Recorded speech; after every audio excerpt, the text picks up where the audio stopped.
ஆண்டவராகிய இயேசு கிறிஸ்துவின் நாமத்தினாலே கிருபையும் சமாதானமும் உங்களோடு கூட இருப்பதாக.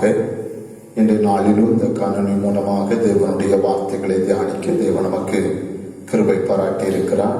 தொடர்ந்து தேவனுடைய நாமத்தை நாம் ஒருமித்து மகிமைப்படுத்துவோம். இம்மட்டும் நடத்தின பரிசுத்த ஆவியானவர் நம்மோடு கூட இருந்து நம்மை நடத்துவாராக. இயேசு வந்த வீட்டிலே சந்தோஷமே, இயேசு வந்த வீட்டிலே சந்தோஷமே, இயேசு வந்த வீட்டிலே சந்தோஷமே, சந்தோஷமே, இயேசு வந்த வீட்டிலே சமாதானமே, இயேசு வந்த வீட்டிலே சமாதானமே, இயேசு வந்த வீட்டிலே சமாதானமே, சமாதானமே, இயேசு வந்த வீட்டிலே சண்டை இல்லையே, இயேசு வந்த வீட்டிலே சண்டை இல்லையே, இயேசு வந்த வீட்டிலே சண்டை இல்லையே, சண்டை வந்த வீட்டை விட்டு சாத்தான் ஓடுவான், இயேசு வந்த வீட்டை விட்டு சாத்தான் ஓடுவான், இயேசு வந்த வீட்டை விட்டு சாத்தான் ஓடுவான், சாத்தான் ஓடுவான். ஆண்டவருடைய நாமத்திற்கு மகிமை உண்டாவதாக. தேவனுடைய வார்த்தைகளை நாம் தியானிக்க போகிறோம். ஆண்டவர் நமக்கு தந்திருக்கிற நல்ல வாய்ப்புக்காக, நல்ல சந்தர்ப்பத்திற்காக கர்த்தரை ஸ்தோத்திரிக்கிறேன். தேவனை நாம் கூடி ஆராதிக்க முடியாத சூழ்நிலைகளிலேயும் வீடுகளிலே இருந்து தேவனை மகிமைப்படுத்தும்படியாக தேவன் நமக்கு கிருபை பாராட்டி இருக்கிறார். இந்த சூழ்நிலைகள் நமக்கு மாறிவிடும். தொடர்ந்து நாம் ஒருமிக்க தேவனை ஆராதிப்பதற்குரிய வாய்ப்புகளை கர்த்தர் நமக்கு உருவாக்கி தருவார். அதுவரையிலேயும் வீடுகளிலே இருந்து கர்த்தரை மகிமைப்படுத்தி கர்த்தரை உயர்த்துவோம். காணொளி மூலமாக தேவனுடைய வார்த்தைகளை தியானிக்கும் போது அந்த வார்த்தைகளை நீங்கள் கேட்டு கர்த்தருக்குள் சந்தோஷமாக மகிழ்ச்சியாக இருக்க தேவன் நமக்கு கிருபை பாராட்டுவாராக. இன்றைக்கு நாம் தியானிக்கிற தேவனுடைய வார்த்தை என்னவென்றால், சகைவனுடைய சந்தோஷம் என்கிற தலைப்பிலே இன்றைக்கு தேவனுடைய வார்த்தைகளை நாம் தியானிக்க போகிறோம். நீங்கள் ஒரு வசனத்தை வாசியுங்கள். லூக்கா எழுதின சுவிசேஷம் அதனுடைய 19வது அதிகாரம். லூக்கா எழுதின சுவிசேஷம் 19வது அதிகாரம் அதனுடைய 6வது வசனத்தை ஒருவர் வாசியுங்கள். அவன் சீக்கிரமாய் இறங்கி சந்தோஷத்தோடு அவரை அழைத்துக் கொண்டு போனான். அருமையானவர்களே, இங்கே நாம் வாசிக்கிறோம், அவன் சீக்கிரமாய் இறங்கி சந்தோஷத்தோடு அவரை அழைத்து கொண்டு போனான் என்று நாம் இங்கே பார்க்கிறோம். சகைவனுடைய வாழ்க்கையிலே பெற்றதான ஒரு பெரிய சந்தோஷம். அவர் ஒரு பெரிய மனுஷனாக இருந்தார். சரீரத்திலே அவன் குள்ளனாக இருந்தாலும் அவருடைய வசதி வாய்ப்புகளிலே அவர் ஒரு பெரிய மனுஷனாக இருந்தார். அவரை பற்றி பைபிள் சொல்லுகிறது, அவர் ஆயக்காரனின் தலைவன் என்றும் நாம் வேதத்திலே வாசிக்கிறோம். மாத்திரமல்ல, அவர் ஒரு ஐஸ்வர்யவான் என்றும் மற்றும் பாவியான மனுஷன் என்றும் வேதத்திலே நாம் அறிந்து கொள்ளுகிறோம். இவர் ஒரு உயர்ந்த பதவி வகித்துக் கொண்டிருந்தவர். ஆண்டவராகிய இயேசு கிறிஸ்துவை குறித்து அவர் கேள்விப்படுகிறார். இப்பொழுது இயேசு வருகிறதான செய்தியை பார்த்தவுடனே, செய்தியை கேட்டவுடனே அவருக்குள்ளாக ஒரு பெரிய ஒரு எழுச்சி என்னவென்றால், இயேசுவை எப்படி ஆகலும் நான் பார்க்க வேண்டும், இயேசுவை நான் பார்க்க வேண்டும் என்கிற அந்த ஆசையோடு கூட அவன் முன்னாக ஓடுகிறான், முன்பாக ஓடுகிறான். இயேசுவின் ஜனக்கூட்டங்களுமாக திரளாய் போய் கொண்டிருக்கிறதான போது தன் சரீரத்திலே உயரம் குறைந்தவனாய் இருந்தபடியினாலே கீழே நின்று இயேசுவை பார்க்க முடியாத சூழ்நிலையிலே அவன் முன்னாக ஓடி ஒரு காட்டத்தி மரத்திலே ஏறி உட்கார்ந்து இயேசுவை பார்ப்பதற்காக ஆசைப்பட்டு கொண்டே இருந்தார். இந்த சூழ்நிலையிலே இயேசு அந்த பாதி வழியாக கடந்து போகிறார். அவர் போகிறதான போது சகைவை இயேசு கண்டு, நீ சீக்கிரமா இறங்கி வா, இன்றைக்கு உன் வீட்டிலே நான் தங்க வேண்டும் என்றார். உடனே அந்த சகைவு சீக்கிரமா இறங்கி வந்து இயேசுவை தன்னுடைய வீட்டிலே அழைத்து கொண்டு போய் அவன் சொன்ன சில வார்த்தைகளை நாம் இங்கே அறிந்து கொள்ளுகிறோம். இயேசுடைய வீட்டிலே வந்தபோது ஏற்பட்ட மாற்றங்களை நாம் அறிகிறோம். ஒன்று, அவருடைய வீட்டுக்கு மாற்றம் உண்டாயிற்று. பைபிள் சொல்லுகிறது, இன்றைக்கு இந்த வீட்டுக்கு ரட்சிப்பு வந்தது என்று சொல்லுகிறார். சகையினுடைய வீட்டுக்கு ஒரு ரட்சிப்பு, அதாவது ஒரு மாற்றம் உண்டாயிற்று. அது இயேசு அந்த வீட்டிலே வந்ததினாலே அந்த மாற்றம் உண்டாயிற்று என்று நாம் பார்க்கிறோம். மாத்திரமல்ல, சகையினுடைய ஜீவியத்திலே ஒரு மாற்றம் உண்டாயிற்று. ஜீவியத்திலே மாற்றம். இயேசு வரும்போது வாழ்க்கையிலே அல்லாவிட்டால் ஜீவியத்திலே மாற்றங்கள் உண்டாகும். அவருடைய வாழ்வில் ஏற்பட்ட மாற்றம், ஜீவியத்தில் ஏற்பட்ட மாற்றத்தை பாருங்கள். நான் பாதியை ஏழைகளுக்கு கொடுக்கிறேன் என்கிற ஒரு ஜீவியத்திலே மாற்றம் உண்டாயிற்று. மாத்திரமல்ல, அவன் அடுத்து சொல்லுகிறான், நான் அநியாயமாய் யாரிடத்திலேயாக வாங்கினது உண்டானால் அதை நாளத்தனையாக நான் திரும்ப கொடுப்பேன் என்று அவன் சொல்லுகிறான். இப்படி அவனுடைய சுபாவத்திலே மாற்றங்கள் உண்டாயிற்று. மாத்திரமல்ல, அவருடைய வாழ்விலே ஒரு புதிய உறவு உண்டாகிறதை நாம் பார்க்கிறோம். ஆண்டவர் இயேசு கிறிஸ்து அவரை பார்த்து சொன்ன ஒரு வார்த்தை, நீயும் ஆபிரகாமுடைய குமாரனாய் இருக்கிறாய் என்று சொன்னார். ஒரு அருமையான ஒரு உறவை கொடுக்கிறார். இயேசு வீட்டுக்கு வருகிறதான போது ஒரு மேன்மையான ஒரு வாழ்வு உண்டாகும் என்பதை நாம் அறிந்து கொள்ளுகிறோம். ஆனால் இன்றைக்கு அந்த சகவி குறித்து நான் பார்க்கிறோம். அவன் மகிழ்ச்சியாக இருந்தான், சந்தோஷமாக இருந்தான். வாழ்க்கையில நிறைய பேருக்கு சந்தோஷங்கள் பார்க்க முடிகிறதில்லை. ஏதோ ஒரு நல்ல காரியங்கள் நடக்கிறதான போது கொஞ்சம் சந்தோஷப்படுவார்கள். சிலர் நினைத்தது நடக்கும் போது கொஞ்சம் சந்தோஷப்படுவார்கள். முழுமையான சந்தோஷம் வாழ்க்கையிலே இல்லாமல் இருந்து கொண்டிருப்பார்கள். இதே போலதான் அந்த சகையினுடைய வாழ்க்கையிலேயும் முதலாக முழுமையான ஒரு சந்தோஷம், முழுமையான ஒரு மகிழ்ச்சி எப்பொழுது வருகிறது என்றால், இயேசு வருகிறதான போதுதான் அந்த மகிழ்ச்சி அவனுக்கு உண்டாகிறது, அந்த சந்தோஷம் அவனுக்கு கிடைக்கப்பெறுகிறது. இந்த சகைவுக்கு இந்த சந்தோஷம் கிடைப்பதற்கு காரணம் என்ன? இந்த சந்தோஷம் அவனுடைய வாழ்க்கையில உண்டாவதற்கு முக்கியமான 3 காரியங்களை உங்களுக்கு நான் வேதத்திலிருந்து குறிப்பிட விரும்புகிறேன். அதனுடைய 5வது வசனத்தை நான் வாசிக்க கேட்போம். 5வது வசனத்தை ஒரு வாசியுங்கள். இயேசு அந்த இடத்தில் வந்தபோது அண்ணாந்து பார்த்து அவனை கண்டு அருமையானவர்களே, இங்கே லூக்கா எழுதின சுவிசேஷம் 19வது அதிகாரம் அதனுடைய 5வது வசனத்திலே வாசிக்கிறோம், இயேசு அவனை கண்டு. அப்படி என்றால் இயேசு சகேவை கண்ட உடனே சகேவுடைய வாழ்க்கையில ஒரு பெரிய சந்தோஷம். இயேசுவை நாம் காணும் போது, இயேசு நம்மை காணும் போது நமக்கு ஒரு பெரிய சந்தோஷம் உண்டாகும். சாதாரணமாக ஒரு விருந்தினரை நாம் எதிர்பார்த்திருப்போம். இல்லாவிட்டால் நம்முடைய பிள்ளைகள் தூரத்தில் இருந்து வருகிறதான அந்த செய்தியை நாம் கேள்விப்பட்டு அவர்கள் திரும்பி வருகிறதான அந்த சூழ்நிலையில அவர் கண்ட உடனே ஒரு பெரிய சந்தோஷம் நமக்குள்ளாய் உண்டாகிறது. வெளிநாடுகளில் இருந்து வருகிறதான போது ஒரு பெரிய சந்தோஷம் உண்டாகிறது.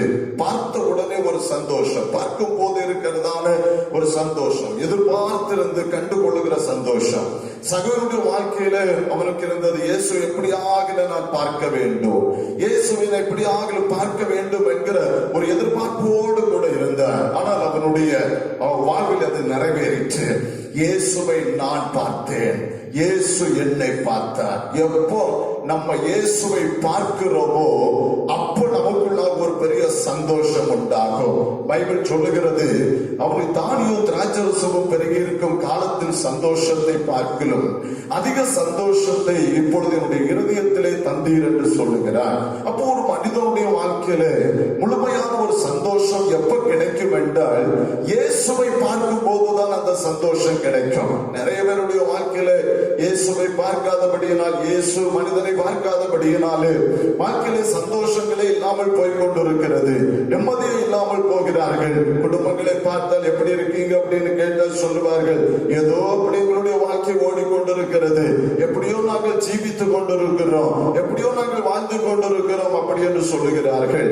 அன்பானவர்களே, நம்முடைய வாழ்க்கையில அவங்க ஒரு பெரிய சந்தோஷம் எப்பொழுது வருகிறது என்றால், இயேசு நம்மை பார்க்கிறதான போது, இயேசு நம்மை பார்க்கும் போது ஒரு பெரிய சந்தோஷம் நமக்கு வந்து வருகிறது. அதே போல நாம் இயேசுவை பார்க்கும் போது ஒரு சந்தோஷம். பைபிளே அப்படி நிறைய பேரை பார்க்க முடியும். நாத்தான் வேலை பற்றி பைபிள் அதுதான் சொல்லுகிறது. நாத்தான் வேலை பற்றி பைபிள் என்ன சொல்லுகிறது? அத்தி மரத்தின் கீழ் இருக்கும் போது நான் உன்னை கண்டேன் என்று சொன்னார். ஒரு பெரிய சந்தோஷம். இயேசு எப்ப பார்க்கிறாரோ, இயேசு எப்பொழுது நம்மை காண்கிறாரோ அப்ப சந்தோஷம். நம்ம இயேசுவை எப்ப பார்க்கிறோமோ அப்ப சந்தோஷம். நீங்கள் யோவானை பற்றி பைபிளை நீங்கள் வாசிப்பீர்கள் என்றால் பைபிள்ல 12 சீசர்களை குறித்து நாம் அறிந்து கொள்ளுகிறோம். 12 சீசர்களிலே மிக முக்கியமாக 3 சீசர்களை இயேசு தன்னோடு கூட வைத்திருந்தார். பேதுரு, யோவான், யாக்கோபு என்கிற 3 சீசர்களை தன்னோடு கூடவே வைத்திருந்தார். அந்த 3 சீசர்களில் முக்கியமான சீசனாக யோவானை வைத்திருந்தார். இந்த யோவான் இயேசுவை எப்பொழுதும் பார்த்து கொண்டே இருக்கிறான். வேதத்திலே நாம் வாசிக்கிறதான போது யோவான் இயேசுனுடைய மார்பிலே சாய்ந்திருந்தான் என்று நாம் அறிந்து கொள்ளுகிறோம். அப்போ எப்போதுமே இந்த யோவான் இயேசுவை பார்த்து கொண்டே இருக்கிறான். இயேசுவை பார்க்கும் வாக்கியம் கிடைத்தது. இயேசுவுக்கு யோவானை பார்க்கிறதான அந்த வாய்ப்பு இருந்தது. போதும் மாறி மாறி 2 பேர் பார்த்து கொண்டே இருந்தார்கள். இப்பொழுது இயேசு கல்வாரி சிலுவையிலே பாவிகளின் கையில் ஒப்பு கொடுக்கப்பட்டு கல்வாரி சிலுவையிலே அறையப்பட்டு அவர் மரணம் அடைந்தார். மரணம் அடைந்து அவரை கல்லறையில் அடக்கம் செய்தார்கள். 3ஆம் நாளிலே அவர் உயிரோடு எழும்பினார். உயிர்த்தெழுந்த அந்த இயேசுவை மறுபடி யோவான் பார்க்கிறான். எப்படி பார்க்கிறார் தெரியுமா? யோவான் பத்மோ தீவிலே நாடு கடத்தப்படுகிறதான அந்த சூழ்நிலையில யோவான் பத்மோ தீவிலே இருக்கிறார். அந்த பத்மோ தீவிலே இருக்கிறதான அந்த சூழ்நிலையிலே அவருடைய எண்ணங்கள் எல்லாம் எப்படி இருக்கும்? நான் என்னை மறித்து போவேன், இந்த பத்மோ தீவிலே என்னை கொண்டு வைத்திருக்கிறார்கள், இனி எனக்கு வாழ்க்கை இல்லை, இனி எனக்கு ஜீவியம் இல்லை, இதோடு என் வாழ்க்கை முடிந்தது என்று நினைத்து அந்த பத்மோல இருந்து கொண்டிருக்கிறார். ஆனால் பைபிள் சொல்லுகிறது கர்த்தருடைய நாளிலே அவர் ஆவிக்குள்ளானான் என்று நாம் பார்க்கிறோம். அப்போ ஆவிக்குள்ளாக நிரப்பப்படுகிறான். கர்த்தருடைய நாள் என்கிற அந்த நாளிலே ஆவிக்குள்ளாக நிரப்பப்படுகிற அந்த சந்தர்ப்ப சூழ்நிலை, அந்த நிலையிலே ஆண்டவராகிய இயேசுவை அவள் பார்க்கிறார். அந்த பார்வை வித்தியாசமான பார்வை.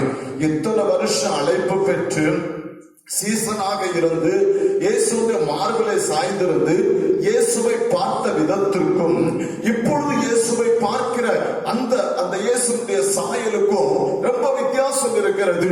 ரொம்ப வித்தியாசத்தை நாம் பார்க்கிறோம். நீங்கள் வெளிப்படுத்தல் புத்தகம்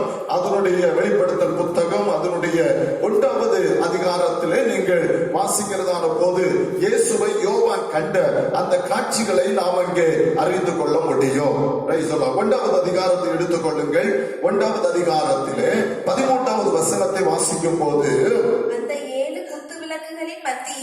7 குத்து விளக்கின் மத்தியிலே நிலையங்கி தரித்து பொற்கச்சை கட்டியிருந்த மனுஷகுமாரனுக்கு ஒப்பானவரையும் கண்டேன். அவருடைய சிரசும் மயிரும் வெண்பஞ்சை போலவும் உறைந்த மலையை போலவும் வெண்மையாய் இருந்தது. அவருடைய கண்கள் அக்கினி ஜுவாலையை போல் இருந்தது. அவருடைய பாதங்கள் உலைக்களத்தில் காய்ந்த பிரகாசமான வெண்கலம் போல் இருந்தது.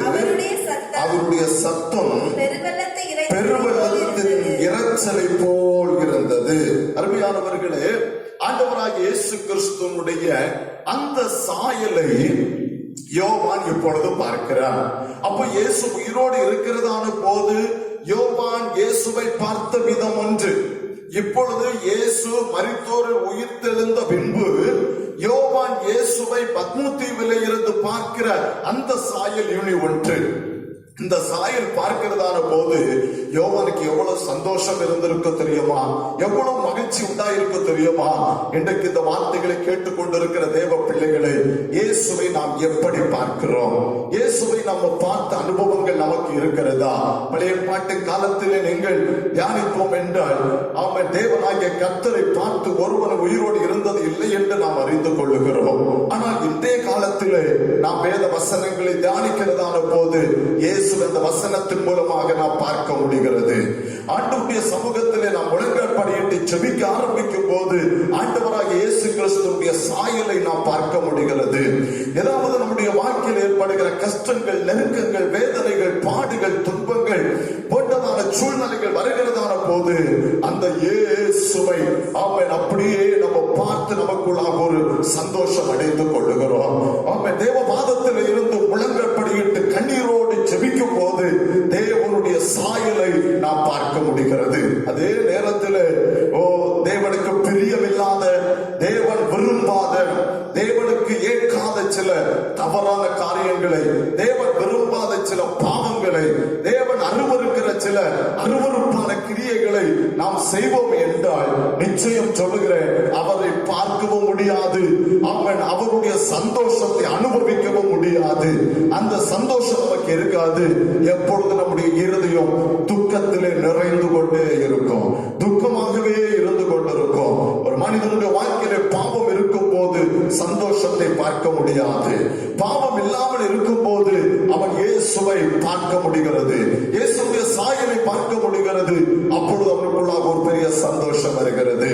இப்ப பாருங்களேன், இந்த சகேயுடைய வாழ்க்கையில இயேசுவை பார்த்த உடனே அவனுக்கு ஒரு பெரிய சந்தோஷம். இயேசு அவனை பார்க்கிறார், இயேசு இந்த சகேவை பார்க்கிறார், சகேவு இயேசுவை பார்க்கிறார். ரெண்டு பேரும் இப்பொழுது முகத்துக்கு முகம் பார்க்கிறார்கள். அப்பொழுது சந்தோஷம் உண்டாகிறது. நாமும் இயேசுவை பார்ப்போம், இயேசு நம்மை பார்ப்பார், நமக்குள்ளாக ஒரு பெரிய சந்தோஷம் உண்டாகும்.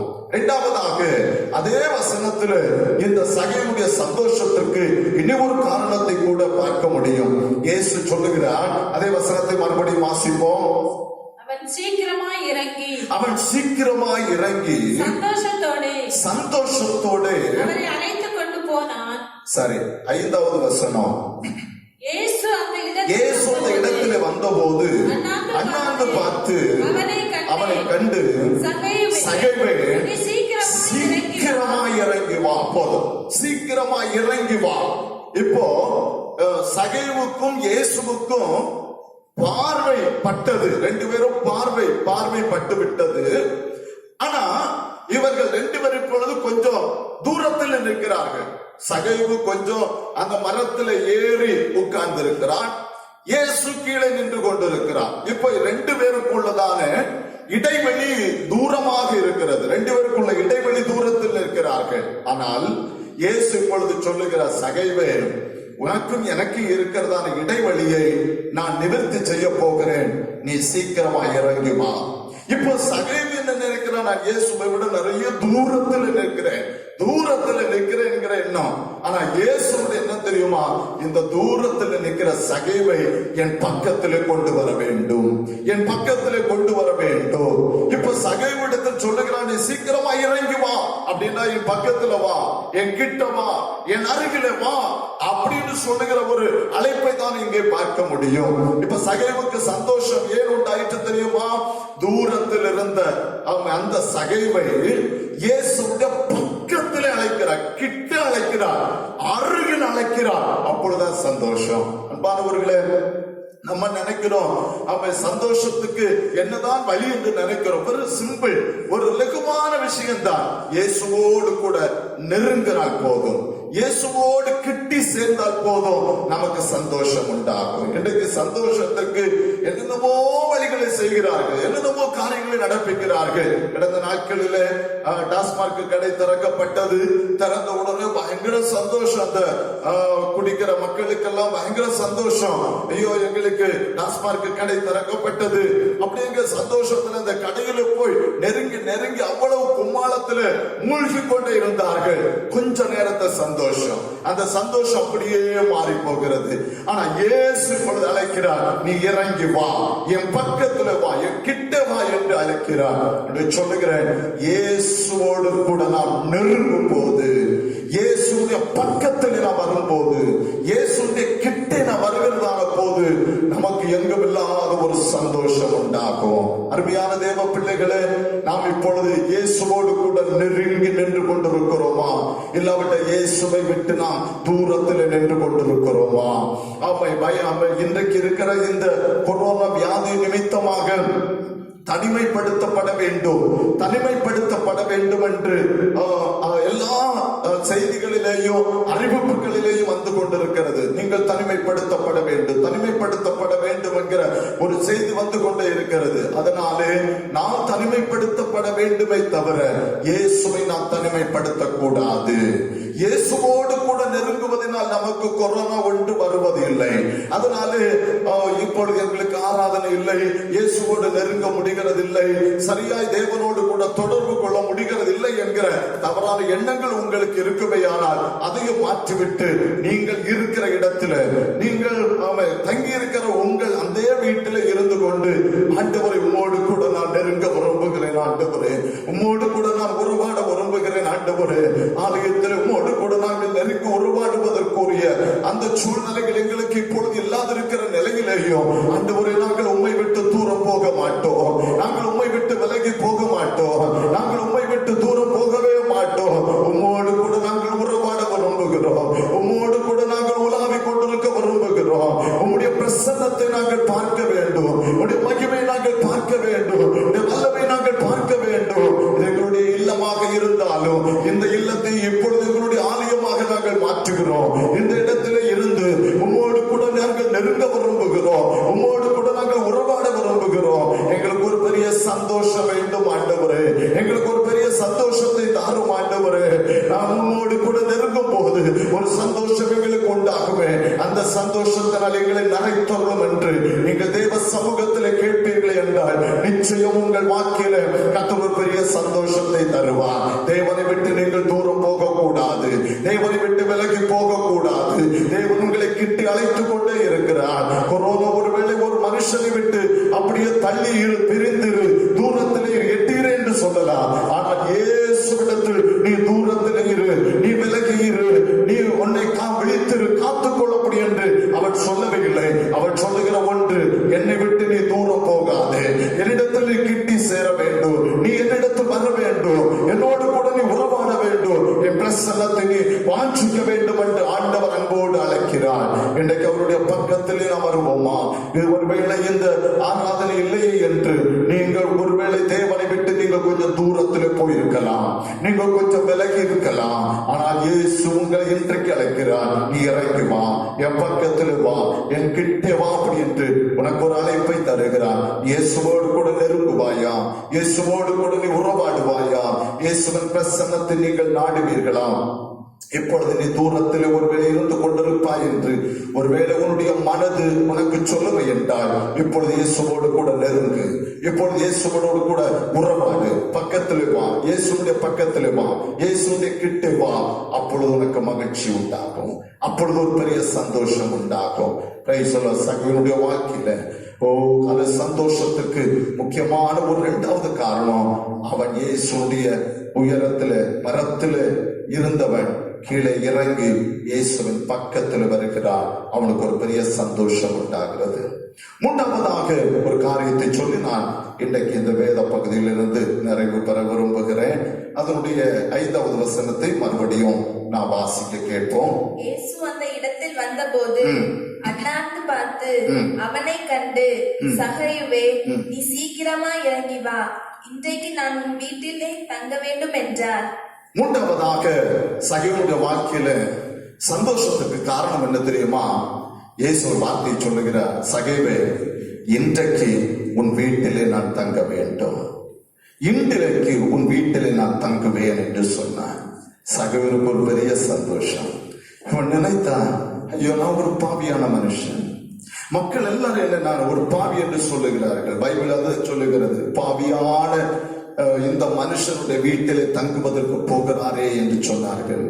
அப்படி என்றால் அந்த ஊரிலே அந்த அவன் தங்கியிருந்ததான இடத்திலே அவன் ஒரு பாவியான மனுஷனாக தான் இருந்து கொண்டே இருக்கிறார், பாவியான ஒரு மனுஷனாக தான் இருந்தார். ஆனால் அதே மனுஷனுடைய வீட்டிலே இயேசுவால் இன்றே சொல்லுகிறார், நான் உன் வீட்டிலே தங்க வேண்டும், நான் வீட்டிலே தங்குவேன். அவ்வளவு பெரிய ஒரு தேவன், ஒரு பெரிய ஒரு ஆண்டவர் இயேசு. இவனுக்கும் இயேசுவுக்கும் எந்த சம்பந்தமுமே இல்லை, எந்த தொடர்புமே இல்லை. ஆனா இப்பொழுது இயேசு சொன்ன அந்த வார்த்தை கேட்ட உடனே அவனுக்கு ஒரு பெரிய சந்தோஷம். இயேசுவா, என் வீட்டிலையா, என் வீட்டுல இயேசு தங்குவதா? அந்த சகைவுக்கு பெரிய சந்தோஷம், என் வீட்டுல இயேசு தங்க வர்றாரு அப்படின்னு. ஊராறு அந்த குடும்பத்தினர், உறவினர்கள், அந்த பகுதி சுற்று வட்டாரத்தில் எல்லாருக்குமே பயங்கர ஆச்சரியம். சகீனுடைய வீட்டிலே இயேசு தங்க வராரா? சகீனுடைய வீட்டிலேயா இயேசு தங்குவது? அந்த இயேசுவை அழைத்து கொண்டு போகும்போது, அந்த வீட்டிலே இயேசுவோடு கூட இந்த சகைவு போகும்போது எல்லாரும் ஆச்சரியமாய் பார்த்து கொண்டு நிற்கிறார்கள். இதன் நடுவில் இந்த சகைவுக்கு பயங்கர சந்தோஷம். இயேசு வீட்டிலே தங்க வர்றார், இயேசு என் வீட்டிலே தங்க வர்றார் அப்படிங்கிற ஒரு பெரிய சந்தோஷம். இன்றைக்கு இயேசு சொல்லுகிறார், ஆமென், நீ சந்தோஷப்படுவதற்காக, உங்கள் வாழ்க்கை சந்தோஷமாய் இருப்பதற்காக உன் வீட்டிலே நான் தங்குவேன் என்று இயேசு சொல்லுகிறார். இன்றைக்கு உன் வீட்டிலே தங்குவதற்கு இயேசுவுக்கு நீ இடம் கொடுக்க வேண்டும். உன் வீட்டிலே எது தங்கி கொண்டிருக்கிறது? உன் வாழ்க்கை இருதயமாகிய வீட்டிலே எது தங்கி கொண்டிருக்கிறது? உன் இருதயமாகிய வீட்டிலே யாருக்கு நீ இடம் கொடுத்திருக்கிறீர்கள்? உங்கள் வாழ்க்கையில நீங்கள் யாருக்கு இடம் கொடுத்திருக்கிறீர்கள்? இயேசுவுக்கு இடம் உண்டா? இயேசுவுக்கு இடம் உண்டா? ஆண்டவர் சொல்லுகிறார், இதோ வாசற்படியில நின்று தட்டுகிறேன். ஒருவன் என் சத்தத்தை கேட்டு கதவை திறந்தார், நான் அவனுக்குள்ளாய் பிரவேசித்து அவர்களோடு நான் போஜனம் பண்ணுவேன், அவளும் என்னோடு கூட போஜனம் பண்ணுவான் என்று சொல்லுகிறார். இயேசு நம்முடைய வீட்டிலே தங்க விரும்புகிறார். அவன் இயேசுவின் வீட்டிலே தங்கும் அளவுக்கு உங்கள் வாழ்க்கை எப்படி இருக்கிறது? அவன் ஒன்று நாம் தங்கி இருக்கிற வீடு, அந்த வீட்டில் இயேசு தங்க வேண்டும். அவன் இரண்டாவது நம்முடைய இருதயமாகிய வீடு, நம்முடைய இருதயமாகிய வீட்டில இயேசு தங்க வேண்டும். அசூசியான காரியத்தை கண்டு உன்னை விட்டு போகாதபடிக்கு உன் பாளையம் எப்பொழுது சுத்தமாக இருப்பதாக. அவன் சுத்த இருதயம் உள்ள இஸ்ரவேலருக்கு கர்த்தர் நல்லவராகவே இருக்கிறார். உன் இருதயம் சுத்தமாக இருக்கும் என்றால் இயேசு உன் இருதயமாகிய வீட்டிலே தங்குவார். ஆமா, இன்றைக்கு சொல்லுகிற வீட்டிலே நான் தங்குகிறேன் என்று எத்தனை பேர் சந்தோஷமா இருக்கிறீர்கள்? எத்தனை பேருக்கு சந்தோஷம் இருக்கிறது? நீ கூடி ஜெபித்துக் கொண்டிருக்கிற வீட்டிலே இயேசு தங்க விரும்புகிறான். அவன் இப்பொழுது நீ முழங்கால் படியிட்டு தேவ நாமத்தை மகிமைப்படுத்துவாய் என்றால் உன் வீட்டிலே தங்குவதற்கு இயேசு வருவார். இதை விட ஒரு பெரிய சந்தோஷம் இல்லை. இயேசு தங்குவதற்கு வருகிற சந்தோஷத்தை விட ஒரு பெரிய சந்தோஷத்தை நீ பார்க்க முடியாது. அவன் ஆயிரம் பொன் வெள்ளிகளை பார்க்கிறோம், அவன் இயேசு வருகிறார் என்கிற அந்த சந்தோஷமே ஒரு பெரிய சந்தோஷமாக இருக்கும். அந்த சந்தோஷம் வாழ்க்கையில் உண்டாக்க வேண்டும். ஆமென். என்று ஒன்று அழைப்போமா? இயேசுவே, என் வீட்டிலே நீ பிரவேசிப்பதற்குரிய தகுதி என் வீடாகிய வாழ்க்கைக்கு இல்லாமல் இருந்தாலும் ஆண்டவரே, என்னை நான் தகுதிப்படுத்திக் கொள்ளுகிறேன். ஆண்டவரே, என்னை நான் சுத்திகரித்துக் கொள்ளுகிறேன். ஆண்டவரே, என் குறைகள் எல்லாவற்றையும் மன்னிக்க வேண்டும். ஆண்டவரே, என்னை பரிசுத்தப்படுத்த வேண்டும். ஆண்டவரே, உமக்கு பிரியமானதை செய்ய விரும்புகிறேன். நீரே நல்ல தேவன், உம்முடைய நல்ல ஆவியானவர் என்னை செம்மையான வழியிலே நடத்தும். ஆண்டவரே, என்னை நான் சுத்திகரிக்கிறேன். நான் செய்தது தவறு என்று ஒத்துக்கொள்ளுகிறேன். நான் செய்தது தப்பு என்று ஒத்துக்கொள்ளுகிறேன். எல்லாவற்றையும் என்னை விட்டு நீக்க வேண்டும். என் வாழ்க்கை ஒரு வழி அசூசியாக இருக்குமே, ஆனால் அவைகள் எல்லாவற்றையும் மாற்றி என் வீட்டிலே தங்க வேண்டும். ஆண்டவரே, என் வீட்டிலே வாரும். ஆண்டவரே, என் வீட்டிலே உம்மை சந்தோஷமாக ஏற்றுக்கொள்ளுகிறேன். ஆண்டவரே, இயேசுவை உங்கள் வாழ்க்கையில் ஏற்றுக்கொள்ளுங்கள். நிச்சயம் சொல்லுகிறேன், இயேசு நம்முடைய வாழ்க்கையிலே வருவார் என்றால் நமக்கு ஒரு பெரிய சந்தோஷம். இயேசு நம்முடைய வீட்டிலே வருவார் என்றால் ஒரு பெரிய சந்தோஷம். இதனுடைய வாழ்க்கையில சந்தோஷத்துக்கு முக்கியமான காரணங்களை நாம் தியானித்தோம். என்ன தெரியுமா? அவன் இயேசு சகைவை பார்த்த உடனே சகைவுக்கு சந்தோஷம் உண்டாயிற்று. அவன் இரண்டாவதாக அவன் இறங்கி இயேசுவோடு கூட நிறுத்துகிறதான போது சந்தோஷம் உண்டாயிற்று. ஒன்றாவது வீட்டிலே தங்குகிறேன் அப்படின்னு சொன்ன உடனே அவருக்கு ஒரு பெரிய சந்தோஷம். இந்த அனுபவத்தோடு கூட நம்முடைய வாழ்க்கையிலையும் அவன் நமக்கு இந்த சந்தோஷம் உண்டாவதற்குரிய நிலையிலே நாம் செயல்படுவோம். தேவன் நம்மை அதிகமாய் ஆசீர்வதித்து நடத்துவாராக. கர்த்தருக்கு மகிமை உண்டாகட்டும். கர்த்தருடைய நாமத்தை ஒருமித்து நாம் மகிமைப்படுத்துவோம். இருக்கிற இடங்களில் அப்படி முழங்கால் படியிட்டு ஒரு நிமிடம் ஆண்டவருடைய சமூகத்தை நோக்கி பார்த்து செபிப்போம். ஆண்டவருடைய சமூகத்தை பார்ப்போம். இயேசுவே, உம்முடைய வார்த்தைகளை நான் கேட்டுக்கொண்டிருந்தேன். ஆண்டவரே, சகீவனுடைய வாழ்க்கையில கொடுத்த அதே சந்தோஷத்தை என் வாழ்க்கையில தாரும். அதே சந்தோஷத்தை என் வாழ்க்கையில நீ தர வேண்டும். எனக்கு அந்த சந்தோஷம் வேண்டும். ஆண்டவரே, எத்தனை நாள் அவங்க பார்க்கணும்னு ஆசைப்பட்டேன். இன்னைக்கு உடைய முகத்தில் முழங்கால் படியிடுகிறேன். ஆண்டவரே, என்னுடைய கண்களை மூடி என் மனக்கண்களை திறந்து உம்மை பார்க்கிறேன். ஆண்டவரே, நீர் என்னை பார்க்க வேண்டும், நான் உம்மை பார்க்கிறேன். நீர் என்னை பார்க்கும் போது, நான் உம்மை பார்க்கும் போது எனக்கு ஒரு சந்தோஷம். பிரைஸ் எல்லாம் ஒருவரை ஒருவர் அவரை பார்க்கும் போது ஏற்படுகிற ஒரு சந்தோஷம். பிரைஸ் எல்லாம் இந்த சந்தோஷத்தை எனக்கு தாரும் ஆண்டவரே, இந்த சந்தோஷம் எனக்கு வேண்டும் ஆண்டவரே என்று சொல்லுங்க. ஆமென். ஹல்லேலூயா. காட்டத்து மரத்தில் ஏறி உட்கார்ந்து இருக்கிறார். இயேசு சொல்லுகிறேன், இறங்கி வா, கிட்ட வா, பக்கத்துல வா, என் சமீபத்துல வா, கிட்ட வா அப்படின்னு சொல்லி இறங்கி வான்னு கூப்பிடுறாரு. ஆமென். இயேசுவுக்கும் சகைவுக்கும் ஒரு நெருக்கம் உண்டான போது ஒரு சந்தோஷம். பிரைஸ் எல்லாம் ரெண்டு பேருடைய பார்வை ஒருமுகப்பட்ட போது சந்தோஷம். அவங்க ரெண்டு பேரும் நெருங்குற போது சந்தோஷம். அதே சகனுடைய வீட்டில இயேசு தங்குகிறேன் என்று சொன்னவுடன் ஏற்பட்ட ஒரு பெரிய சந்தோஷம். இந்த சந்தோஷத்தை கர்த்தர்களுக்கு தருவீராக. ஆண்டவரே, அந்த வார்த்தைகளை கேட்டுக்கொண்டிருக்கிற எல்லா தேவ பிள்ளைகளுக்கு அந்த சந்தோஷத்தை நிறைவாய் கட்டளையிடுவீராக. நாமத்தை மகிமைப்படுத்தும். எல்லாருமே கர்த்தருடைய கிருபை இருக்கட்டும். பலவீனப்பட்ட நிலையில் இருக்கிறவருடைய பலவீனங்கள் மாறட்டும், சுகம் உண்டாகட்டும், சமாதானம் உண்டாகட்டும். கொரோனா வைரஸ் வியாதிகள் முற்றிலுமாய் நீக்கப்படட்டும். ஆமென். சமாதானத்தோடு நடத்தும், ஆசீர்வதியும். இயேசுவின் நாமத்தில் ஜெபம் கேளும் நல்ல பிதாவே, ஆமென். என் ஆத்துமாவே கர்த்தரை ஸ்தோத்திரி, என் முழு உள்ளமே பரிசுத்த நாமத்தை ஸ்தோத்திரி.